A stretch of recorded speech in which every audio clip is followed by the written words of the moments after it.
Olá, pessoal. Estamos começando mais um Tecla SAP Podcast. Hoje o nosso convidado é o Felipe Ladislau, mais conhecido como Lades.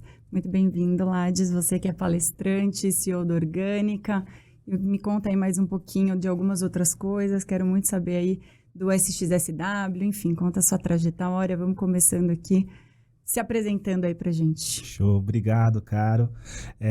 Prazer estar aqui com você no Tecla SAP, né? Acho que já tivemos a oportunidade de falar antes. Gostei dessa expressão da Tecla SAP da primeira vez que a gente falou, né? Quando eu conheci mais seu trabalho ali também na coluna da Exame.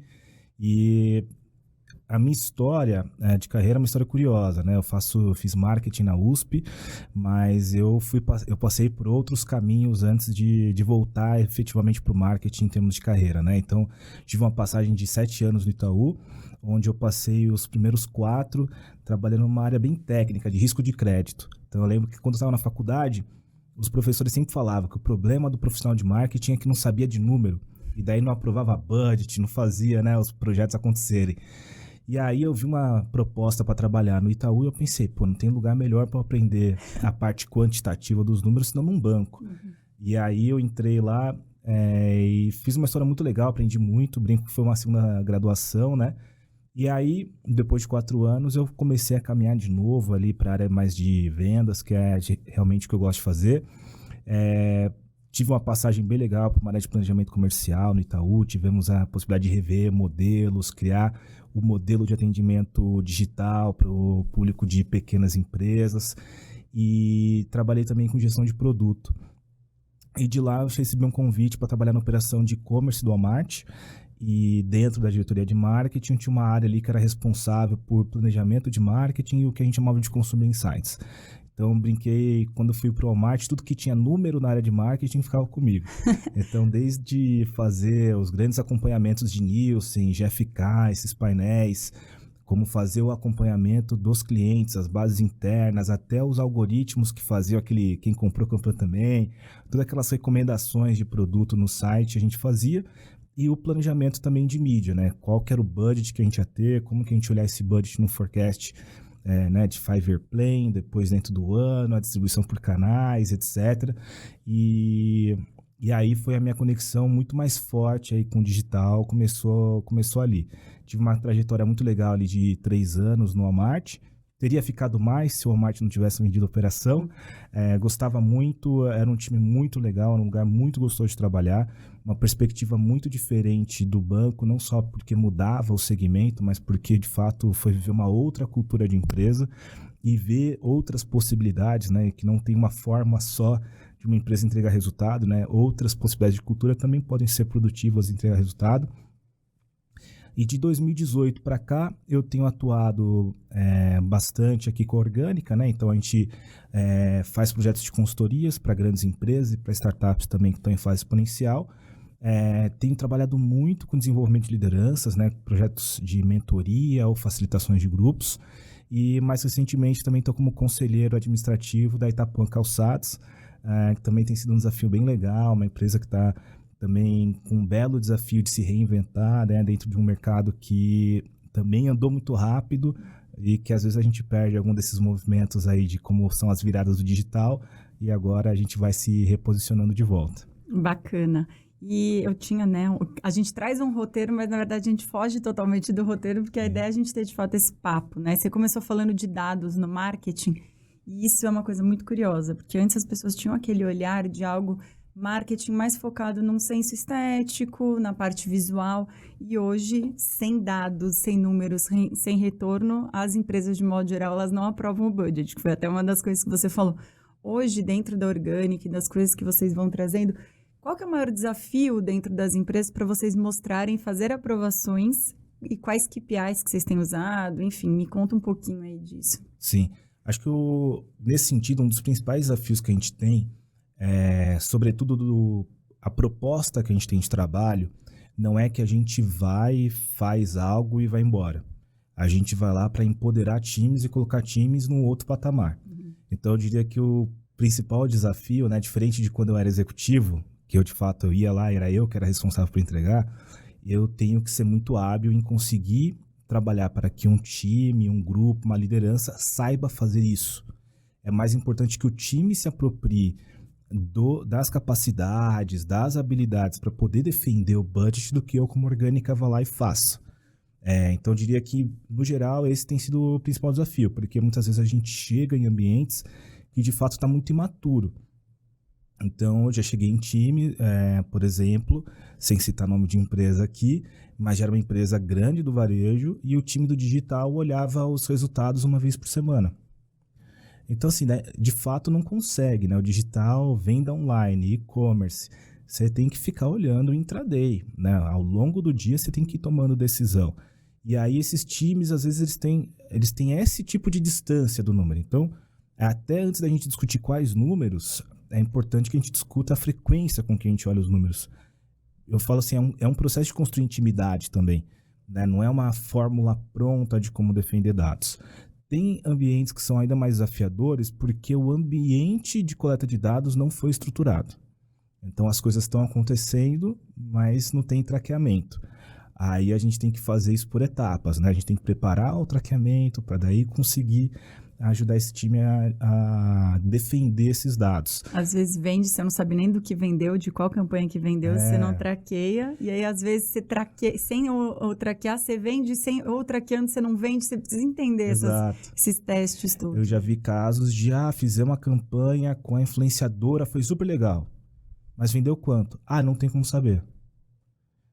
Né? E daí tem coisas que a gente gosta de levar, e eu gosto também que você traz aqui nesse caminho da Tecla SAP, né? Quando a gente fala que é para olhar dados, não é que tem que ter uma área com cientistas de dados, né? Você não precisa ter um engenheiro de dados, um cientista de dados, um analista de dados. Não precisa de toda essa estrutura. Uma empresa grande vai ter, né? Uma empresa que já está muito avançada, óbvio que vai ter. Mas, às vezes, são coisas simples. Então, você combinar um código de cupom específico só para você poder monitorar quantas vendas vieram do cupom e você entender se quanto você gastou nessa campanha te deu o retorno que você queria, é simples, né? Você não precisa de uma grande sofisticação de dados. Mas é importante que você saiba, né? O que eu gosto de levar é sempre uma mentalidade de teste de hipótese, né? Então, talvez eu traga isso da minha graduação, né, na USP, que fazia a gente fazer muito trabalho científico. No método científico você tem isso. Em primeiro lugar, você constrói uma hipótese e depois você refaz a pesquisa para aceitar ou rejeitar aquela hipótese, né? Então, o que eu gosto de falar é sempre isso. A gente está o tempo todo testando hipóteses no marketing. Porque mesmo alguma coisa que a gente já fez muitas vezes, a gente não tem a garantia de que na próxima vez vai funcionar. Né? A gente, no Walmart, a gente fez por muitos anos... A gente investia em mídia offline forte, Globo, os principais veículos, quando era Black Friday. Não tinha o mesmo desempenho todos os anos.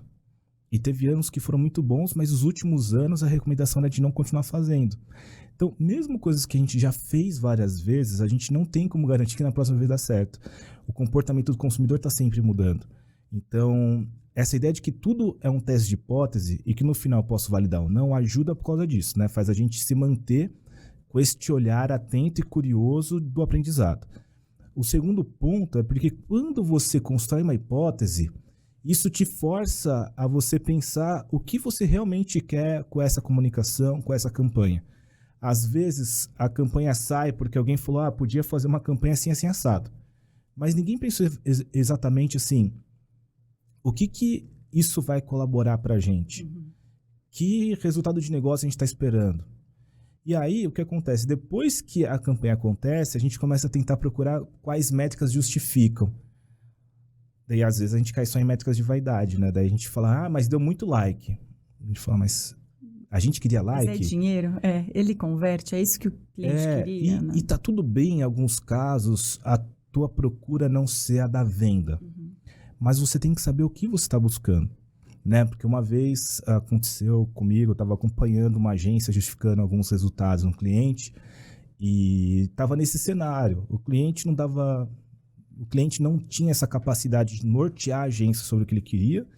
A agência estava saindo fazendo algumas coisas, talvez, né? Não tinha direcionamento, tinha que botar alguma coisa para funcionar. Sem estratégia, era só isso que ele tinha, né? Era o que ele tinha, não tinha estratégia. E daí, na hora que a gente começou a querer discutir resultados, acho que a agência, até no sentido de querer se provar, começou a mostrar, não, mas esse daqui que eram campanhas de awareness. A gente estava trazendo tráfego. Aí eu fiz uma análise rápida e olhei que a taxa do bounce rate era de 85%. Eu falei, mas tudo bem a métrica ser tráfego, mas se esse tráfego é tão mal qualificado, eu não posso considerar que essa hipótese está sendo atingida, porque eu não vou conseguir rentabilizar um tráfego com tanto bounce rate ao longo da jornada de compra. As pessoas não vão lembrar da gente depois. Ele entrou e saiu tão rápido aquele site, né? Então, se você quiser fazer tecla SAP aí, o bounce rate... Eu ia falar, o bounce rate, acho que é importante a gente falar um pouquinho, né, do que é, de fato, essa questão, né, que é a parte de que as pessoas olham e saem, né, acabam não convertendo, não estando ali. Então... a gente olha muito isso para saber se, de fato, aquele tipo de campanha que a gente fez, às vezes ela pode ter uma chamada muito atrativa que faz a pessoa ter vontade de clicar, só que a pessoa, o site demora para carregar, o que ela vê... Né, no site, não é exatamente o que a campanha falava, e o que acontece? A pessoa olha e sai no mesmo instante. Ela não gera mais nenhum tipo de atividade dentro desse site. Então, quando a gente vê nessa taxa, a gente brinca que assim, o bounce rate é como se fosse uma taxa de rejeição. Eu olhei aquilo, eu rejeitei e fui embora. Então, essas são coisas que a gente tem que ir aprendendo quando a gente vai trabalhar com marketing para ser muito eficiente nas hipóteses, né? Por outro lado, a gente já trabalhou com uma empresa em que a gente tinha uma grande hipótese de que o Instagram podia dar mais resultado do que dava.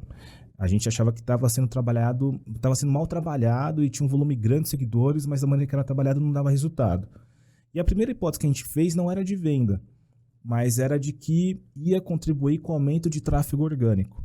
Quais KPIs que vocês usavam, de repente, para isso? Esse daí, eu acho que os KPIs eram os mesmos, né? Mas, às vezes, o segredo está na segmentação das informações. Então, às vezes, você pode olhar as mesmas variáveis, só que, às vezes, tem que segmentar. Então, o que a gente passou a olhar? Quais que eram as visitas orgânicas? Então, quais são as visitas orgânicas, né? Aquelas de quando o cliente já digita o nome do seu site, entra lá. Quando ele te encontra no Google, mas que não é um link patrocinado... mas também tem essas que vêm das redes sociais, que também são consideradas visitas orgânicas quando viu na rede social e não era um anúncio. Né? Então, muitas vezes a pessoa entra lá na tua bio, clicou no link e foi. Isso é uma visita orgânica.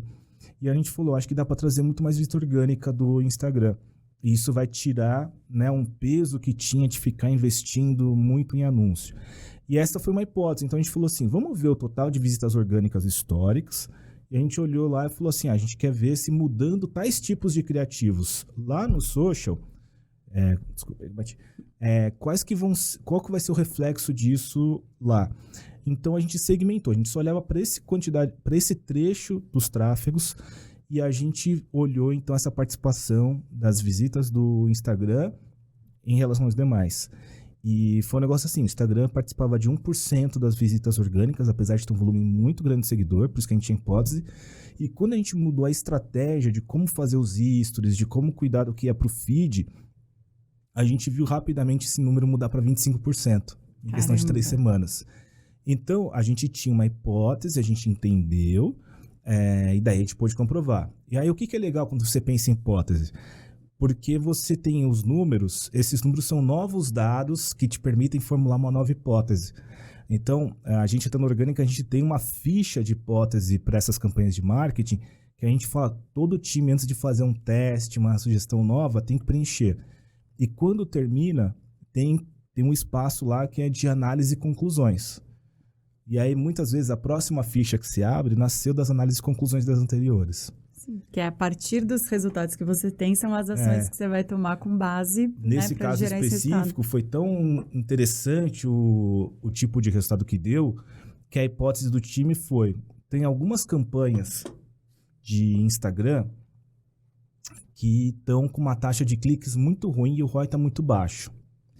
E se a gente usasse, olha a hipótese surgindo aí, né? E se a gente usasse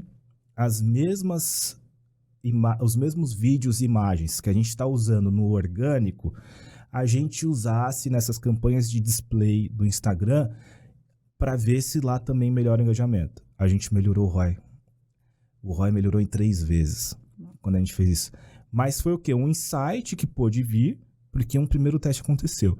Então isso é uma coisa que eu falo bastante quando a gente pensa de dados no marketing. Às vezes os times também caem no extremo oposto, né, entre não olhar nada de dados, no ambiente um pouco de paralisia de decisão. Então, parece que só vai dar para tomar decisão quando tiver todos os dados lá. Todos os dados, o mundo completo. E eu gosto de pensar nessa ideia das hipóteses, porque às vezes a primeira hipótese se formula em cima de uma base de dados muito crua. Às vezes tem pouquíssima informação, mas alguma hipótese você monta. Quando você executa um teste, já entendendo que você tem que medir o resultado daquele teste, você já faz ele planejado para coletar dados. No final do teste, você tem novas informações, e daí você pode formular uma hipótese melhor. Então eu falo assim, essa ideia da continuidade que é interessante, porque cada vez que você formula uma hipótese, você formulou em cima do melhor dado que tem, que é esse dado do último teste, que é um dado mais tempestivo, que não é, tô olhando 24 meses, né? Que hoje em dia no marketing não funciona. Deixa eu ver os últimos 24 meses de investimento no Google. É legal, você vai ter um baita trabalhão, mas não vai te ajudar em nada a tomar decisão de como você vai gerir as campanhas no mês que vem. É muito legal. Você falou tanta coisa boa que dá pra gente ter um podcast de cada um dos temas, né? Quando a gente fala de dados, entra num universo gigantesco, principalmente com essa transformação digital que a gente tem tido, de modo geral, dentro da nossa área. Eu acho que a gente tem sofrido muito isso.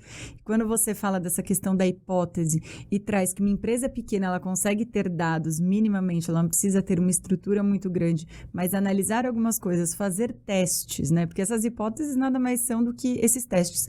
Mas, ao mesmo tempo, o marketing digital, ele traz uma sensibilidade de agir rápido, né? Você tem uma ação, não é como era antes o media off, onde você tinha lá, o quanto centimetrado do que saía de um clipping, por exemplo, o quanto que era a exposição, você não tinha tanto essa questão de visibilidade, de número e de dado. Hoje a gente já consegue mensurar muito mais rápido dentro do digital e entendendo o que performa, o que não, dado essas hipóteses, né? Isso é muito bacana.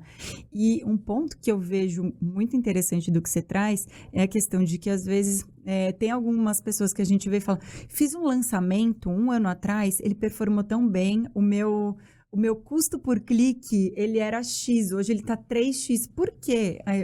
É exatamente isso. Você usar como um panorama, né, de cenário de 1 ano, você acaba trazendo realmente dados que não são mais precisos dentro do marketing. Essa velocidade que a gente tem tido de dados, de mudanças, eu brinco que dentro da nossa área é todo dia um 7-1, né? Que Brasil, Alemanha, a gente está tomando porrada todo dia. É dado novo, é rede social nova, é algoritmo que muda, é coisa que cai, como é que você performa, enfim.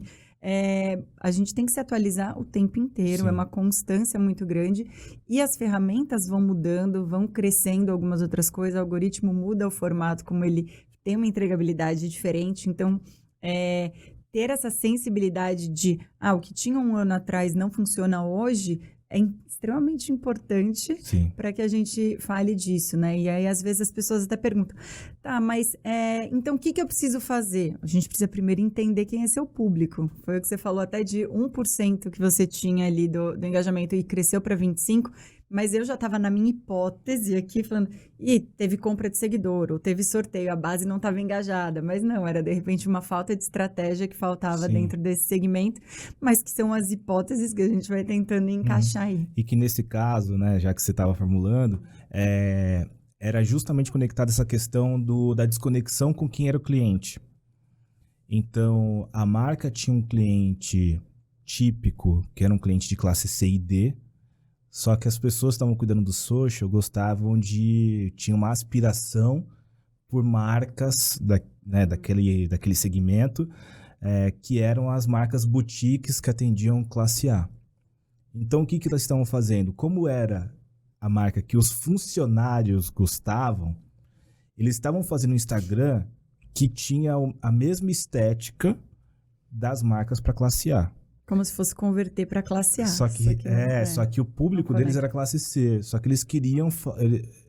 E aí são as desconexões que acontecem, né? Então, acho que também trabalhar no nosso segmento tem esse desafio de que a gente tem que se desprender do que a gente gosta pessoalmente. Perfeito. Porque no dia que a gente virou essa chave lá, as coisas aconteceram.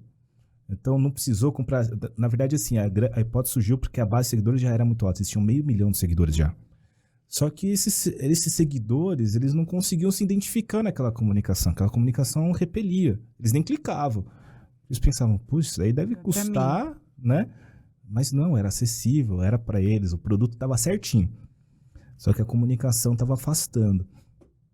E aí esse entendimento do cliente a gente usou muito para poder repensar a estratégia de comunicação, né?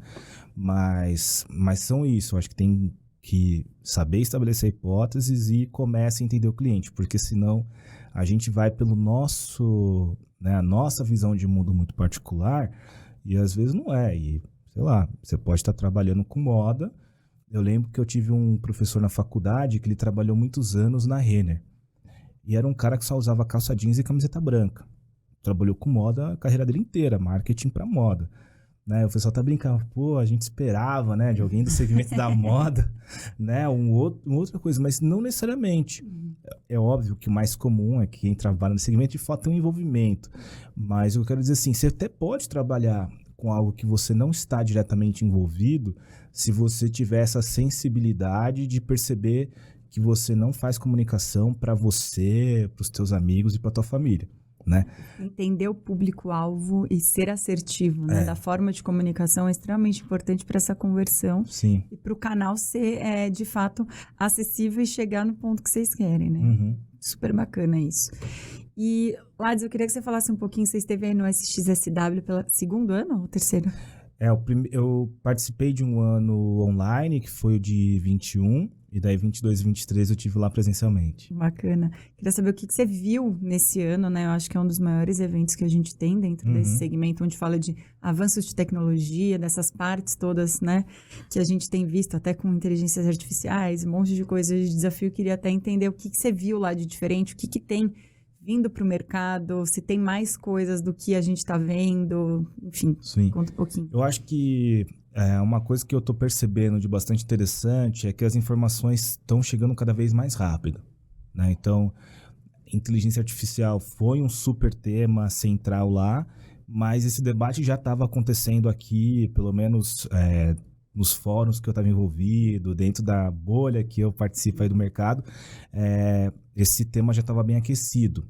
É muito bom quando você está lá, porque a gente assistiu um painel com o fundador da OpenAI. A gente participou de uma mesa de discussão com uma série de entidades que estão discutindo como regular melhor esses meios. Então, acho que tem uma qualidade, eventualmente, do debate que você consegue estar lá, e o tipo de acesso de pessoas que você vê falando direto na fonte, que não teve um filtro, né, uma editoria que eventualmente, né, simplifica e corta informações sobre isso. Mas fato é que a informação já estava chegando, né? Quando eu estava lá para discutir o OpenAI, eu já estava usando o ChatGPT e já tinha gente lançando, né, e-book com estratégias e dicas de como usar. Prompts, sim. Os prompts já estavam, né, circulando por todos os lados. Então, acho que tem uma questão que é essa, né? Eu acho que não precisa ir para a SXSW para estar conectado com as mudanças que estão acontecendo no mundo. É uma experiência incrível, eu recomendo. Mas para quem está disposto, está atento, está se informando, as informações hoje estão muito disponíveis e elas chegam cada vez mais rápido. Inclusive, esse caso em particular da inteligência artificial foi interessante porque isso não estava, de fato, no line-up da SXSW. E com a chegada do ChatGPT no finalzinho de novembro, toda a organização da SXSW teve que fazer uma manobra para incluir e colocar isso na trilha. Então, você vê, até a SXSW foi pega de surpresa. Então, é isso que é interessante da gente ir notando, né? Mesmo a SXSW e tal, conseguiu ser pega de surpresa. Porque é o que você falou, as mudanças, as tecnologias estão chegando. Mas uma coisa que, para além, né, dessa discussão mais técnica da inteligência artificial, tá me chamando a atenção como nos últimos 3 anos o foco da discussão, quando a gente pensa em marketing, está em conteúdo e comunidades. Esse tem sido, nos últimos 3 anos, de maneira muito consistente, o foco de discussões sobre marketing na SXSW. Inclusive, um dos painéis que eu participei foi bem legal, que eles estavam discutindo o quanto a gente tem que falar mais sobre investimento em branding. Só que não é um investimento em brand, talvez como a gente imaginava antes, fazendo as inserções na TV, né? Mas esse investimento em brand que é você pensar o conteúdo e a história que você está contando da tua marca. E o quanto, principalmente as startups, né? com a mentalidade, a cartilha de growth que se estabeleceu nos últimos anos, né? Foi uma cartilha muito de fazer os canais de performance, esse investimento para uma conversão muito direta e pouca construção de marca. E daí o que a gente tem visto nos últimos anos é que esses canais estão saturando muito rápido, muito difícil manter a mesma rentabilidade. A gente está num momento de mercado que os fundos de investimento já não estão colocando aquela grana toda. E aí as marcas, algumas startups que já estavam grandes, mas que não construíram branding, e branding é uma aposta de longo prazo, sim, se viram numa sinuca de bico muito complicada. Por outro lado, algumas empresas já estavam com a visão um pouco mais à frente, né? E daí eu destaco o Airbnb, que no ano passado, inclusive, soltou uma matéria dizendo que não faria mais investimentos em performance. Todo o investimento do Airbnb agora é focado em branding. Então, o Airbnb já tinha começado antes. Então, como começou antes, na hora que o dinheiro seca, ele já está preparado. Né? Foi eu acho que do Airbnb até hoje eu não ouvi ainda falar de onda de demissão. Mas para quem seguir uma cartilha de coloca muito dinheiro nas mídias performáticas para fazer aquela aquisição rápida, na hora que o dinheiro do fundo seca, que a rentabilidade está ruim, porque as plataformas Google e Meta já não estão mais com a mesma capacidade, né, de geração de resultado. Essas empresas entram numa sinuca ali e brand se constrói aos pouquinhos. Não dá para você fazer essa virada de um cavalo de pau, né? Ah, não, agora, amanhã, vamos focar tudo em brand. Não é assim que vai funcionar. Então, acho que tem esse desafio, né, que a SGSW dos últimos anos está trazendo, de a gente tem que olhar para o longo prazo junto. E é óbvio que todo mundo tem meta de vendas no mês para vender, eu tenho, você tem, os clientes têm, e tá tudo certo. Mas a gente não pode ser míope em relação a esse projeto, uma construção de longo prazo. E para isso a gente vai ter que pensar muito em conteúdo, muito em construção de comunidade, ao invés de olhar só para a audiência. A audiência é passageira, a comunidade é o que fica. Eu vejo exatamente isso, é a clareza que eu tenho tido também de como o branding é importante exatamente nisso, você começar a mostrar a sua marca, porque ela é um legado, tanto que muito das startups, o valuation é baseado no branding que ela tem. Uhum. Então, não necessariamente no tráfego que ela está gerando ali, ou não necessariamente, às vezes, até no que ela está convertendo financeiramente, mas o quanto a marca está sendo grande nisso. E é fazendo a construção de conteúdos relevantes para você, de fato, atrair. E hoje, eu arrisco dizer até que a parte de comunidade é uma coisa que você tem que estar mais olhando com um olhar mais crítico ali, mais criterioso, porque são as pessoas que estão ali que vão, de fato, ser detentores da sua marca, são os love marks ali da sua marca, que vão defender, independente de qualquer coisa, e que, de fato, compram ali, né? Eu falo que a diferença de cliente e freguês.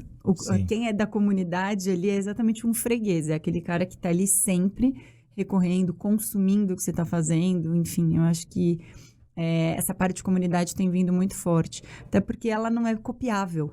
Sim. Né? Eu vejo assim, conteúdo, existe muito plágio, parte de produção de artes e tudo mais também, mas a parte de comunidade, se você não criou dentro da sua essência, que de fato toque, que conecte com as pessoas, isso não é copiável. Né? Então, dentro disso, é um ativo diferente, que é um diferencial dentro de redes. E até essa não conversão que você falou de ads, né, tanto no Meta e a parte de Google, tem também uma outra questão que eu vejo que é muito os influencers trazendo uma fatia do que seria usado para conversão em ads, tem sido usado também para a parte de marketing de influência e que aí acaba sendo um valor adicional. Então, quando as empresas estão usando os investimentos, a fonte seca mais rápido, né? Então, por isso que é importante realmente essa questão de criação de branding. Fantástico, acho que é muito isso. Hoje, na sua opinião, aí, quais os desafios que as empresas estão enfrentando atualmente dentro dessa área para crescimento delas? Acho que um deles é justamente essa adaptação que a gente está falando agora. A gente viveu um processo, né, que principalmente ali entre 2012 a 2018, a gente teve a consolidação do Google e do Facebook como as ferramentas para trazer tráfego e conversão no digital. Aí depois tinha um pouquinho de mídia programática, tinha retargeting, mas até o retargeting essas empresas foram comendo, né? No começo, o Criteo era o único caminho para fazer retargeting. Depois o Facebook tinha a ferramenta de retargeting, o Google tinha a parte de retargeting. Então quem está no mercado há mais tempo foi vendo isso aparecer, isso ser construído, né? E de repente você tem, na verdade, dois players. Por mais que depois você muda, né? Ah, isso aqui é anúncio de AdWords, isso aqui é YouTube, isso aqui é Instagram, isso aqui é Face, mas no final o dinheiro estava todo com duas plataformas entregando a comunicação. Teve uma consolidação muito forte. Monopólios, eu diria até. Um monopólio ali, né? E aí, toda a maneira de se pensar ou fazer marketing mudou. Porque a gente veio dessa visão, né, que é quando a gente fazia para TV, para rádio, que tinha uma pegada muito criativa, né, de se produzir, era algo que era elaborado, cinematográfico, caríssimo, levava tempo para acontecer, e a gente virou essa chave para algo que eu falei, né, foi a primeira onda desse digital, que era um digital muito técnico. Você viu que muita galera da engenharia começou a ir trabalhar com os investimentos em AdWords. Tem muito caso de startup, a Canui é um desses casos, né, que quando surgiu foi porque tinha uma galera assim, da engenharia e da matemática que criou bons sistemas de como bidar ali no Google. Então a gente saiu dessa visão mais da comunicação, do olhar criativo, né? Até porque o Google começa a te falar, para você ranquear na busca para essa palavra-chave, né? Quase assim, tem que aparecer assim a palavra-chave, pode ter isso aqui de caractere. Então, de fato, assim, vira uma formuleta você criar o anúncio nesse cenário, né? E isso foi drenando, eu acho que esse olhar criativo. Eu acho que isso foi uma coisa. Eu tenho visto as áreas de marketing das empresas cada vez menos criativas. Acho que caiu muito. Às vezes a gente tem que fazer workshop só para trabalhar a criatividade, para dar oxigenação, porque ficou tudo tão mecanizado. Bid, a estrutura de campanhas e tudo tem uma fórmula, né? Então é assim que você segmenta, é assim que você escolhe a otimização, é assim que você escolhe tudo. Então achei que ficou muito técnico e que funcionou bastante por um tempo. Porque, né, quanto melhor você era nessa execução técnica, quanto maior a tua eficiência, melhor os teus resultados. Só que daí, esse duopólio foi fazendo, né, uma inflação dos custos por clique e as pessoas começaram a se ver um pouco, não tem para onde fugir. Se eu saio, não tenho cliente, não vendo. Se eu fico, eu gasto uma grana para vender, né? A gente faz o quê? E aí, com essas questões também da LGPD, que vai bloqueando uma série de dados que de fato essas plataformas podem usar para veicular anúncio, a gente vai percebendo um despencar da rentabilidade, né, do retorno no investimento. Então isso eu acho que está acontecendo forte. Do outro lado, não tem espaço vazio no mercado, né? Então se ali não está mais funcionando, para onde que está indo? Está indo muito para o conteúdo. Então o TikTok ganhou um espaço muito relevante e até onde eu sei, o próprio TikTok tem dificuldades de emplacar de fato o lado de anúncios do TikTok, porque o usuário não quer ver anúncio. Funciona muito bem os trabalhos colaborativos com creators, etc. Mas o anúncio cresce porque ele está roubando de um duopólio. Então, óbvio que o TikTok tem muito que crescer em anúncio. Mas daqui a pouco vai estagnar também, porque tem um limite dessa transferência, né, de budget. E as plataformas de streaming, então o podcast está muito forte no mundo, no Brasil, né, como estamos aqui, é um dos maiores mercados para podcast, é um dos maiores mercados para vídeo, YouTube. O brasileiro consome muitas redes sociais, a gente é super relevante no Twitter, somos, acho que, o maior mercado de WhatsApp. Então essas ferramentas todas foram ocupando esse espaço. E aí a dificuldade de adaptação, né? E essa dificuldade nas empresas às vezes batem até nas burocracias, né? Você falou, parte do budget de performance acaba que está sendo usado na campanha de influenciador. Só que tem empresa que sofre pela burocracia eu já participei dessas discussões mas eu não posso emprestar esse dinheiro para fazer a campanha de influenciador porque está no centro de custo tal. E eu falei assim, gente, para quem que eu ligo para a gente resolver o problema desse centro de custo? Porque não é possível que a gente não vai bater a meta do mês porque o dinheiro está no centro de custo errado. Então as empresas elas vão batendo até nesse tipo de burocracia, depois em como que as coisas estão sendo organizadas, né? Esse caso que eu falei no começo do Instagram, que não tinha nenhuma visão do cliente de venda, tinha um pouco disso. A área que cuidava do Instagram estava tão desconectada da área que cuidava do site, das vendas online, que você tinha duas experiências completamente diferentes. Você tinha um Instagram e você tinha um site, parecia duas empresas. Se não tivesse o mesmo nome ali no logo, daria para falar que eram duas marcas diferentes. E como que a gente une essas marcas? Como que a gente torna os times de marketing criativos novamente? Como que a gente traz o time de branding para entender que branding tem uma linha cada vez mais borrada com a performance? E que isso vai exigir também desse time ter que olhar mais para número, ter que interagir com quem está na ponta ali, sabendo como que o algoritmo das ferramentas funcionam. Então, essa integração, né, das disciplinas e a gente, de fato, recuperar a criatividade, esse viés de comunicação do marketing, é o que eu estou vendo de maiores desafios hoje nas empresas. Você fala, né, dessa questão do segregar, o centro de custo. Eu, quando era de mundo corporativo, passava por isso, era sofrido. Eu cuidava de comunicação e marketing era outra pessoa e a parte de inteligência era outra. Então, você falava onde a gente precisa. E eu vejo que empresas grandes sofrem muito com isso, porque cada um tem as suas caixinhas ali. E é aquilo, ao invés de ser uma coisa única, onde você precisa entender o todo, o contexto, com a necessidade e uma estratégia só. Né, cada um, né? E a gente até entende que é necessário para uma questão organizacional, né? De estrutura, porque cada um tem o seu especialista ali, mas em termos de estratégia, tinha que ser algo mais unificado. O mercado tem mostrado isso, que as coisas têm que andar juntas, porque ter uma identidade no Instagram e ter uma identidade no site, a hora que a pessoa sai dali com a estratégia de tráfego de um lugar para outro, não parece, não reconhece que é a mesma empresa, né? Então, quando a gente vai para multinacionais, acaba sendo pior ainda, porque aí você sai com toda essa dificuldade que a gente tem no âmbito nacional para uma questão de internacionalização, que aí começa a ser pior ainda, porque as estratégias são diferentes, a cultura é diferente. E às vezes a marca, a matriz lá fora não entende as peculiaridades do Brasil, né? Coisas curiosas, né? A Leroy só se chama Leroy aqui no Brasil. É o único lugar do mundo que a pronúncia é Leroy, né? Então, mas se a matriz não entende que aqui não adianta se querer que as pessoas falem Leroy, não vai dar, né? A Oxo chegou aqui no Brasil, teve que fazer a plaquinha. Você vê, se não tem um olhar integrado, como você falou, a gente cai nos erros mais banais. E é por isso que eu digo assim, a gente tem que rever o modelo de gestão e as pessoas estão deixando de ver também qual que é o potencial da diversidade nessas coisas.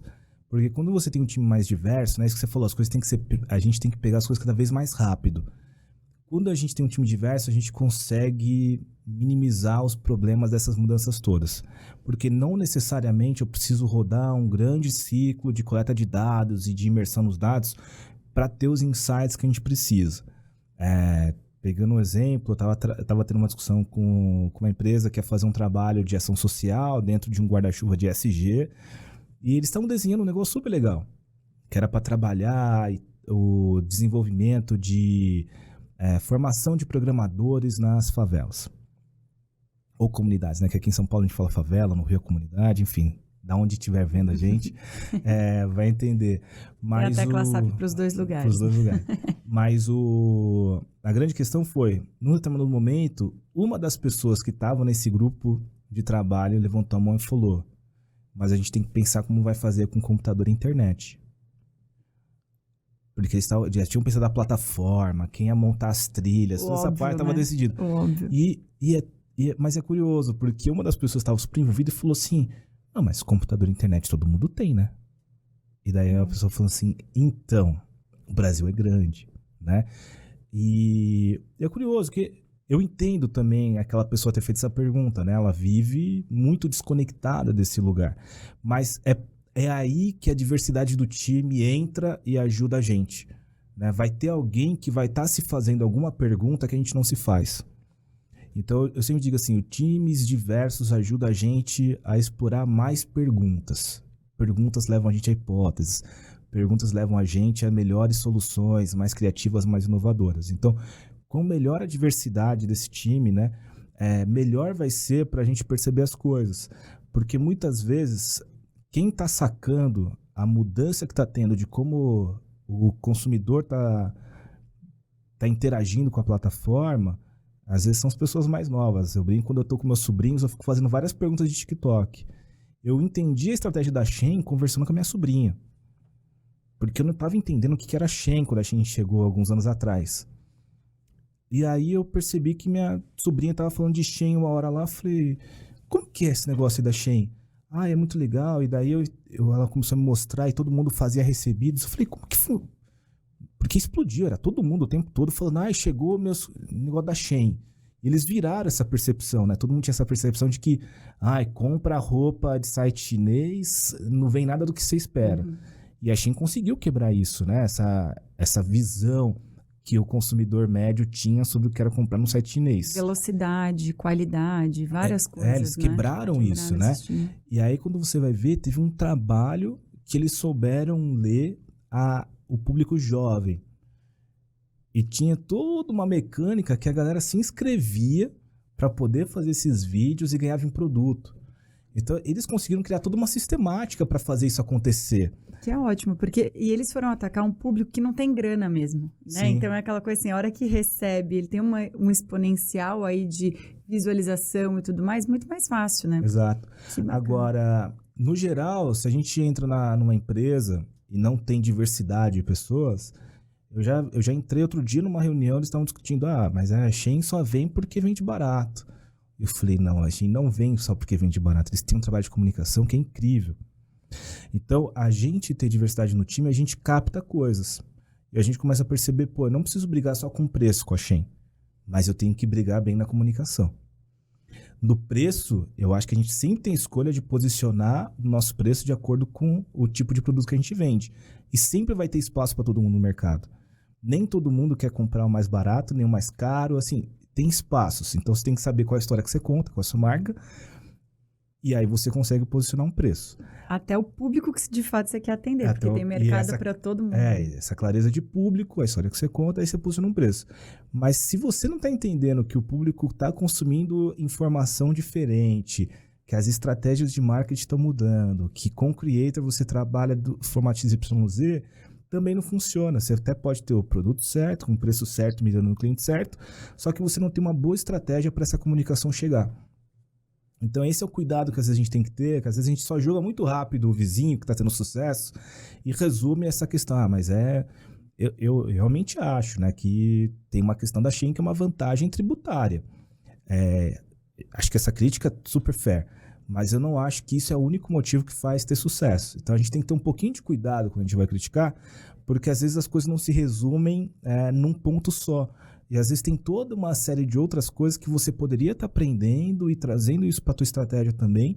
E às vezes você ter um time com um olhar, né, diverso, vai poder fazer perguntas diferentes e falar, isso aqui talvez seja um problema para o público tal. Eu estou percebendo que o público tal está compartilhando esse meme aqui. Se a gente criasse uma campanha para... Você entendeu? Aí as coisas surgem, a gente ganha mais velocidade e qualidade no que a gente faz. Até nessa sua linha de diversidade, você dá muita mentoria para líderes, né? Uhum. E ainda exatamente nessa questão da diversidade, tem esse ponto muito bom de conseguir captar, desde que você deixe as pessoas terem visões críticas dentro do posicionamento e você escute para entender realmente como que está performando dentro de gerações, mas ao mesmo tempo está tendo muito conflito entre gerações. Você tem tido alguma coisa dentro disso? Os desafios dos líderes que você Sim. hoje tem formado, enfim, nas suas mentorias.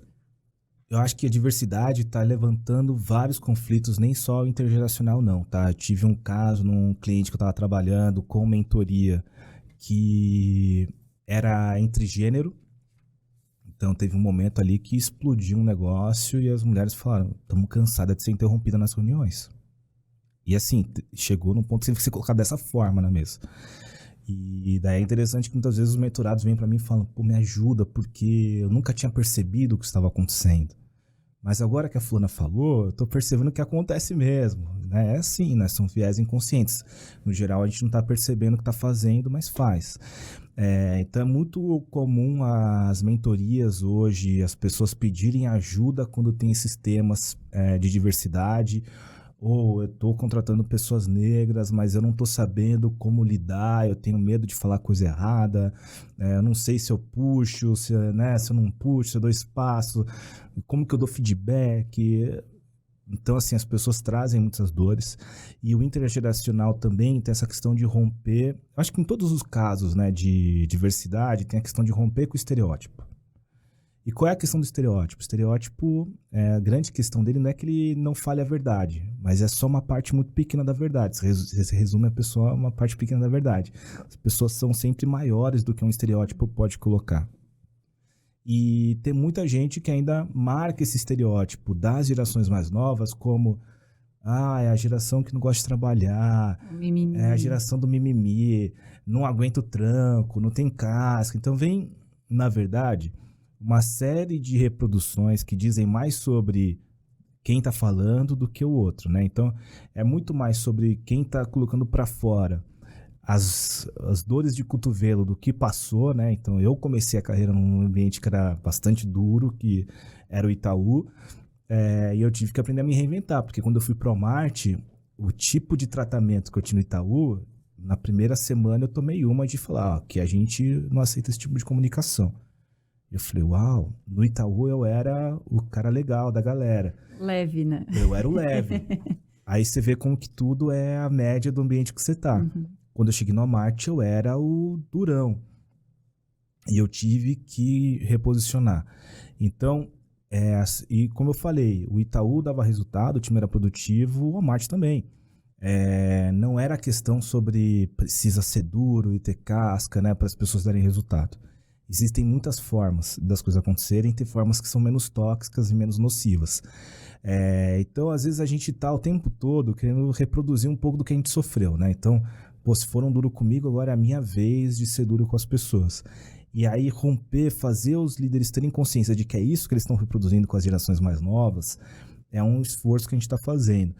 E eles estão tendo que olhar para isso, porque precisa dessa nova geração entrando. Porque quando a gente fala de trabalhar cada vez mais com formação de comunidade, por exemplo, não dá para contratar um Lades de 35 que não sabe nem manusear o TikTok direito e falar, o Lades vai cuidar de comunidades. Então, eu não vou fazer esse trabalho bem feito. E muito provavelmente, se você contratar uma pessoa de 24, 25 anos, ela vai saber o que tem que fazer para conversar com as pessoas e montar uma comunidade. Então, assim, tá precisando dar os espaços para essa galera mais jovem, até por uma questão de trazer conhecimentos que não se constroem com a leitura de livros, né? Que tem a ver com essa leitura da cultura pop, do que tá rolando. Tem coisas que às vezes estão rolando nas trends aí que a gente não faz ideia. Eu falo muito que hoje essas gerações mais novas, eles são completamente heavy user de rede social. Eles já nascem com isso aqui na mão, né? Então já é uma coisa que, para eles, já são nativos daquilo no dia a dia. A gente tinha um social media que tinha 15 anos. Então, assim, ele estudava e depois ele fazia como quase que aprendiz mesmo. Jovem aprendiz. Mas que era exatamente isso. Ele tem uma habilidade, já conhece, porque querendo ou não, foto, edição e tudo mais para coisas rápidas de Reels. Eles já sabem fazer tudo no celular, né? É muito mais fácil para eles e ágil, que é a velocidade da rede social. Então, a gente teve também essa transformação muito grande, eu vejo na questão dos métodos e a forma como a gente trabalhava, a velocidade que consegue ter uma entrega por conta dessa nova tecnologia, só que a gente operava carroça, né? Eles Sim. já estão aqui com uma Ferrari, é diferente. Então, a gente conseguir se adaptar a isso é uma transformação inversa que a gente tem que fazer. Isso. E aí essa é a liderança também se posicionar. Eu digo assim, acho que o momento atual está forçando que as lideranças sejam de fato lideranças. Acho que a gente passou muito tempo chamando o gestor de líder. Mas, na verdade, era um bom supervisor. A gente tinha supervisores muito caros nas empresas, eu brinco assim, né? Por que eu falo supervisor? Porque essa ideia de supervisão mesmo, né? Eu estou supervisionando as atividades, as tarefas, o tempo que você gasta nas coisas e dando um tique. Então, no final, a gente falava que eram lideranças, a alta liderança era a alta supervisão. Foi isso que a gente se acostumou a construir no mercado, uma alta supervisão. A alta supervisão não dá mais conta hoje. Por quê? Porque as coisas têm que acontecer rápido, ela não sabe do que está acontecendo, ela não consegue no microgerenciamento tomar a melhor decisão. Então, está forçando que as lideranças assumam a cadeira como lideranças. E qual que é o grande papel enquanto liderança? Dar alinhamento. Para que as pessoas consigam usar a autonomia delas da melhor forma. Então, o papel da liderança cada vez mais é de alinhamento, é de dar clareza para as pessoas do que é esperado, do que produz valor no trabalho delas, do que elas podem e não podem fazer, né? Para a partir daí as pessoas poderem usar a autonomia. Então, se a gente também só falar assim, né, um discurso da autonomia mais utópico, né, contrate as pessoas, né, tem essas frases, né, de guru, você contrata pessoas boas para elas falarem o que você tem que fazer. Não é bem assim. A liderança tem um papel muito importante de dar um norte. Agora, na execução da atividade daquela pessoa, ela tem que ter uma autonomia. Só que ela tem que saber, eu tô com autonomia para gerir o TikTok. O que estão esperando da minha execução no TikTok? O que eu posso fazer e o que eu não posso? Você pode fazer brincadeira com as coisas? Não, a gente não brinca. A gente não desafia a concorrente, a gente não faz dancinha. A gente não faz dancinha, a gente não fala palavrão, mas a gente fala na gíria. Pode usar gíria à vontade, desde que não tenha palavrão. Beleza. A gente quer o TikTok para conseguir tal resultado. E aí vai ser muito mais essa discussão da liderança, no sentido de o que você está fazendo para tal resultado? Vamos acompanhar. Aí o meu olho é no resultado. E aí eu questiono a pessoa, o que você está fazendo para tal resultado? E eventualmente, quando a pessoa começa a explicar o que ela está fazendo, onde que ela está tendo dificuldade, como liderança eu volto a conseguir ajudar de novo. Porque a minha senioridade, às vezes, me ajuda a destravar a pessoa. Às vezes a pessoa, quando eu faço esse tipo de questão, já aconteceu comigo, a pessoa falou assim, não, tal coisa está dando muito certo, mas eu levo muito tempo para fazer, porque eu tenho que fazer bababá, bababá, bababá. Eu virei e falei, olha, eu acho que isso que você está fazendo dá para você automatizar no Excel e vai te economizar tempo. Pede para fulano que é bom de Excel e a gente vai fazer uma reunião e ele vai destravar aqui para você. O pessoal voltou e falou, nossa, você destravou e agora eu tô com muito mais tempo. Então, a nossa senioridade, às vezes, tem que estar muito mais com esse olhar de eu tô colocando as pessoas para olhar para o lado certo, elas estão entendendo até onde que elas podem jogar e quando elas me trazem as dificuldades, o que não está funcionando, aí eu vou fazer na minha avaliação de liderança. Essa pessoa não está conseguindo entregar o resultado porque ela está presa na mesma estratégia. Daí eu tenho que dar uma provocada. Você é um facilitador, né? Vamos lá, me fala, vamos bolar coisa nova. Eu acho que você está tentando a mesma coisa toda semana e você não está entregando o resultado. Você precisa trazer coisa nova. O que você precisa de ajuda? Ou a pessoa até está trazendo resultado, mas você começa a ver que ela está sofrendo, que ela está sobrecarregada e que ela não vai dar ela não vai dar a próxima volta. Então, como que você traz daí, né, o teu conhecimento, as tuas possibilidades? Como liderança, você tem uma possibilidade de mexer no dinheiro, de mexer, dar um suporte de outra pessoa e tudo mais. Às vezes eu destravo, não, beleza, isso daqui eu acho que você não precisava gastar tempo. A gente vai trazer um freela que sai mais barato eu pagar o freela do que você gastar tempo com esse tipo de edição. O freela vai cobrar X reais por isso. Então, essa tem que ser a visão da liderança. Eu tô garantindo que eu consigo colocar o meu time na direção correta e trabalhando na máxima potência. Mas as lideranças, esse trabalho é difícil de fazer, porque foram muitos anos num vício de supervisão. Né? Eu falava, você vai fazer tal coisa, me entrega tal dia, a planilha do Excel, você vai fazer assim, assim, assado, eu quero 3 gráficos nesse slide, né? E o gráfico tem que ser assim, a cor azul. Agora não é mais isso, né? E mais, né, do que só essa parte, assim, de processo que a gente tá falando, que tinha uma coisa muito engessada e caixinhas que a gente tinha que fazer. Quando eu entrei no mercado de trabalho, acredito que você também, ainda não existiam redes sociais de modo geral, existia um Orkut, né, algumas coisas mais para essa linha, e ele era bloqueado nas empresas, inclusive trabalhando com a área de marketing e comunicação, a gente não tinha acesso. Então, a partir do momento que se precisou começar, eu trabalhei numa empresa de tecnologia multinacional, e aí quando tiveram que liberar para mim o Facebook, mas como assim? Vai trabalhar com o Facebook? E aí um monte de gente falou assim, nossa, faço esse trabalho, né? Porque é exatamente essa questão da transformação de o que as pessoas enxergavam como lazer em um processo, pra gente era trabalho. E a hora que se vê um smartphone, então, independente se tinha no computador bloqueado ou não, aquele acesso todo mundo tinha liberado, né? Então, o Wi-Fi da empresa não podia, era bloqueado com algumas coisas não deixava entrar rede social. E era muito doido. Eu peguei também essa fase, tinha gente que ficava implicando. Não, eu entendo que é o trabalho dele, mas eu acho que ele também fica vendo outras coisas lá, né? Ela tá lá, mas não tá fazendo só o trabalho, não. E é curioso, numa das idas para a CSW, do ano passado, teve um painel que a gente tava e estavam falando de uma marca, não vou lembrar o nome agora, mas é uma marca de isotônico que teve um Reels que super bombou, Reels não, um TikTok que super bombou, de um cara no skate, ouvindo uma música lá, ele tomando como fala, esse isotônico. E isso foi uma coisa 100% orgânica. Essa empresa não planejou isso. E de repente isso começou a bombar e todo mundo repetindo aquilo e tal. E numa das discussões você falou assim, como que vocês estão hoje? Eles falaram, a gente tem uma pessoa que é uma pessoa mais jovem e o trabalho dela é passar o dia inteiro navegando e dando insight pra gente. A gente faz reunião com ela a cada 2 horas. Mas ela não faz mais nada. Ela tá fica lá, o dia inteiro no celular. é isso o papel dela. Porque ela fica capturando tendência. Ela fica, capturei uma tendência aqui que dá pra usar. Então, a cada 2 horas ela traz, capturei essas possibilidades. Eles fazem uma reunião rápida de brainstorming e já sai com iniciativa pro time trabalhar. Então, você vê que interessante, né? Enquanto a gente viveu uma era que era proibido, tem empresa hoje que tá pagando pra, de fato, navega. Eu não vou te falar o que você tem que olhar. Pega seu celular e curte seu TikTok. É esse teu trabalho. Mas depois me conta o que é tendência, o que não é.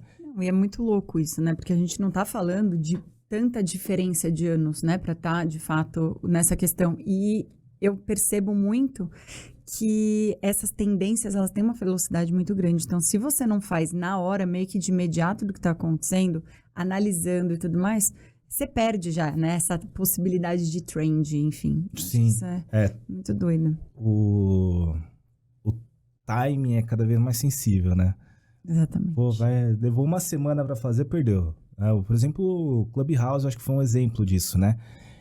Clubhouse foi um furacão. Chegou, mobilizou um monte de gente, eram salas bombando o tempo todo, mas logo acabou. Então, quem precisou de se preparar demais para falar, deixa eu ver, na hora que foi ver, passou. E era uma pandemia, uma coisa nova, diferente, só áudio, enfim, né? As pessoas acabavam indo mais para essa linha também no Clubhouse. E hoje, quais você acha que são as habilidades essenciais para as lideranças para conseguirem ter todas essas gerações e, enfim, né, todas essas diferenças que a gente tem dentro de uma equipe e poder usufruir isso da melhor forma possível para a empresa? Sim. Acho que tem uma questão fundamental que, de fato, é criatividade. Pensamento criativo é cada vez mais demandado. E criatividade não é falar, não é saber, né, criar artes bonitas, falar de cores, não é isso, né? Criatividade é resolução de problema, é conseguir olhar para as coisas com esse olhar de como que eu conecto essas coisas que parecem muito desconexas, mas proponho algo novo, algo que resolve um problema, algo que tira o impedimento da minha equipe, algo que me ajuda a chegar numa solução para os meus objetivos de negócio. Então, criatividade, eu acho que é um tema que está muito necessário hoje. Pensamento crítico, a gente todo dia, é o que falou, eu entro ou não entro nessa trend? Eu tomo ou não tomo essa decisão? O tempo todo a gente tem que tomar muita decisão.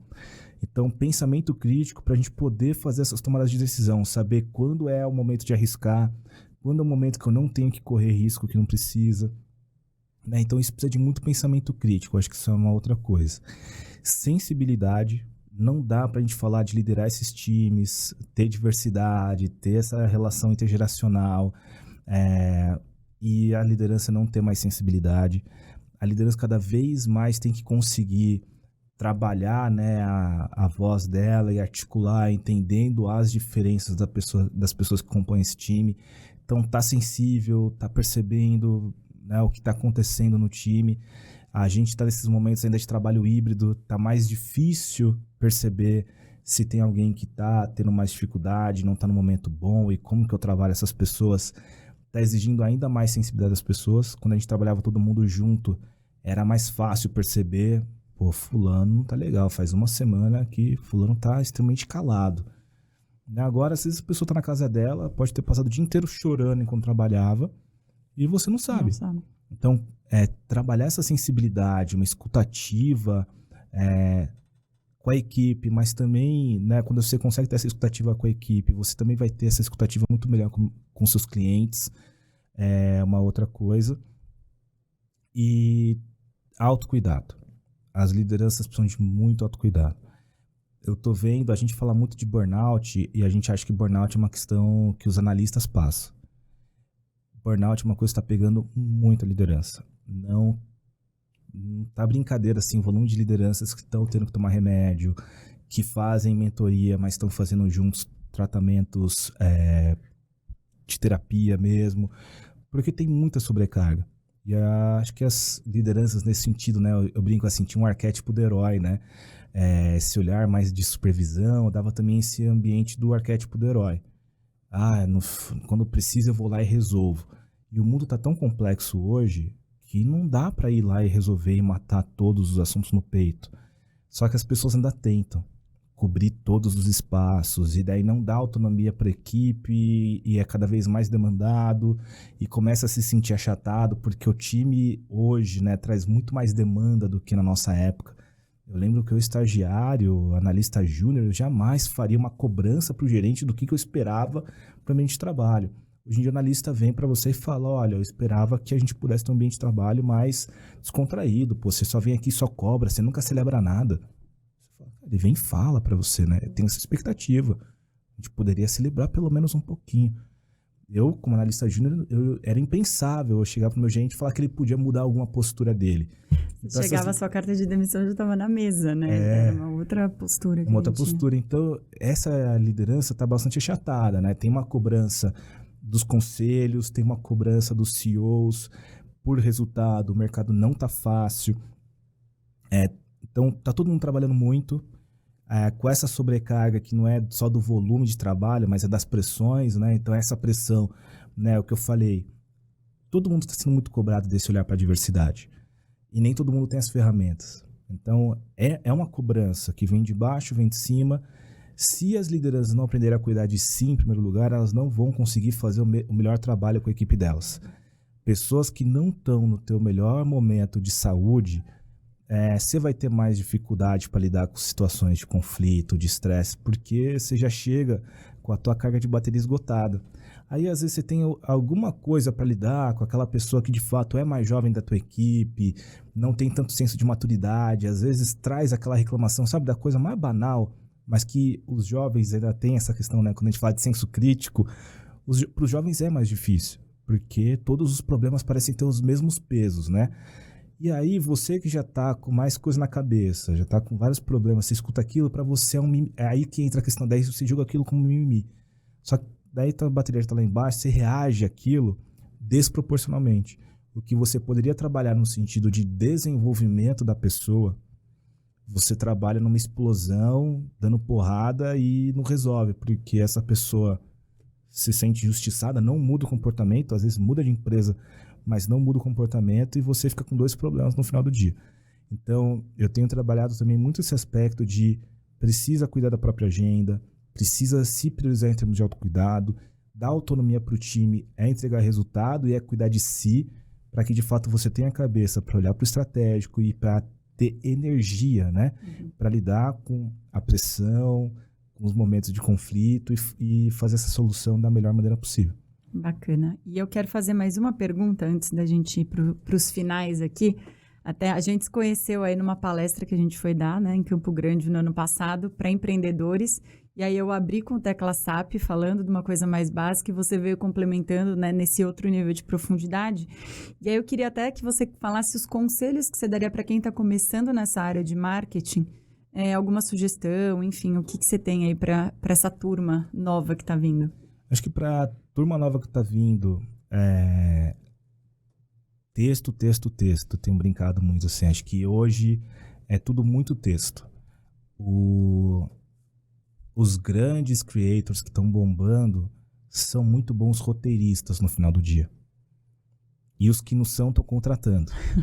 E a gente não tem essa competência tão forte no Brasil hoje. É difícil você encontrar boas pessoas de roteiro. Eu gosto muito de olhar para qual é o processo criativo da Porta dos Fundos, daquele pessoal da TV Quase, do Parafernália, todos esses que fazem bons trabalhos de sketch. Eu gosto de pesquisar como que é o processo criativo, e cada um tem um. Mas no final do dia, eles trabalham muito o texto. Então, acho que um dos conselhos que eu tenho para quem está começando em comunicação hoje, por mais que depois as coisas tenham uma entrega ainda muito forte no visual, né? Apesar dos podcasts só de áudio também serem muito fortes, tem uma coisa muito forte hoje do visual, vai para uma via visual, os textos são o coração da coisa, né? Depois você pensa na edição, no corte, tal. Mas para você ser preciso em 15 segundos de vídeo, você precisa ser muito bom de palavra. Para chamar atenção os primeiros 3, né? Ali. É um espaço de tempo muito curto para você não saber usar as palavras certas no lugar certo. Ainda 30 segundos, a mesma coisa, né? Então, é um pouco diferente quando a gente conversa aqui um pouco mais livre, né? O tempo todo, as pessoas estão precisando entregar uma mensagem com muita eficácia. Então, texto, para mim, é um aspecto fundamental. As pessoas precisam estar lendo, precisam estar estudando processos criativos e sabendo escrever bem. A segunda coisa que eu acho também é muito relevante é nesse caminho de estar conectado com a cultura pop e aprender a consumir conteúdos que não foram pensados para a gente. Eu fui num evento outro dia e tinha uma parte que eles fizeram um momento de um workshop que era dicas era discutindo o dress code, só que para mulheres, né? Então tinha uma mulher que estava fazendo, que ela era dessas personal stylist, e ela estava falando assim, como que dá para você trabalhar, né, num guarda-roupa simples. Ela estava levando uma série de dicas para mulheres. Eu peguei lá e sentei. E ali eu aprendi que vocês, mulheres, sofrem do momento que vocês acordam, né? E aí, olha que interessante, isso mudou a minha perspectiva de como eu trabalho uma mentoria com uma mulher hoje. Porque eu sei, só porque eu estive lá, eu comecei a entender o quanto ela já gasta uma energia que o homem não gasta. Então ela chega tempo, mais... né? É uma energia de decisão, de tempo. Mas tem uma energia mental que gasta nisso. Né? Porque você está pensando se quando você abaixar, se vai aparecer decote, se não vai... Eu não fico pensando, né, o que vai acontecer quando eu abaixar. Vocês estão pensando um monte de coisa. Se vão achar muito formal, pouco formal. Assim, é um ciclo de coisas que vocês têm que pensar todos os dias, né? Tomar essas decisões. Então, o homem não gasta essa energia na largada. Então, quando eu penso na mulher, eu já penso o seguinte, cara, essa mulher já gastou uma energia de manhã que eu não gastei e que os pares dela não gastam. Então, ela chega diferente pro ambiente de trabalho, né? Ela tem outros tipos de preocupação. Mas eu tive que sentar num lugar lá que eu era o único homem. Assim, eu acho que até as pessoas olhavam e pensam assim, esse daí tá perdido, né? Mas é assim que você aprende, que você pode ter alguns insights criativos depois. É se pôr no lugar do outro, né? Se você só ficar consumindo o que o algoritmo traz para você, né, o algoritmo está treinado a te dar sempre mais do mesmo. Então, a outra sugestão que eu dou, né, para trabalhar no marketing hoje, que tem essa necessidade da gente conseguir falar para os públicos que são os públicos da nossa marca e não para nós mesmos, num mundo que cada vez é mais, né, tudo que a gente recebe já passou por uma curadoria de algoritmo e força a construção de bolhas, consumam muito mais conteúdos e busquem aqueles que não é pensado em você. Então, sei lá, vai ver sobre jardinagem, sobre golfe, visita uma galeria de arte, conversa com gente diferente. Sai da sua bolha, né? Sai da sua bolha. Bacana, maravilha, Lattes. Chegando agora na parte final aqui, a gente tem um momento que a gente traz, né, o nosso megafone, e aí a gente quer que você se você pudesse deixar sua mensagem para o mundo, a gente não vai ligar o megafone para não estourar o ouvido do pessoal, mas sua mensagem para o mundo, se você pudesse nesse megafone deixar sua mensagem para as pessoas, aí, o que você diria? Acho que eu diria que esqueçam, né, desse pensamento linear de olhar para o que você sempre fez e abraça o caos. Acho que está todo mundo o tempo todo querendo acabar com o caos nas empresas e abraça o caos cria, o caos produz, o caos traz inovação, criatividade. Então, eu diria isso, abraça o caos, abraça as pessoas diferentes, abrace o dar autonomia e o se cuidar. Eu acho que tudo isso está muito relacionado, acho que todo mundo ganha quando a gente faz isso. Maravilha. Super obrigada. Vou pedir para você assinar ele aqui. Ah, claro.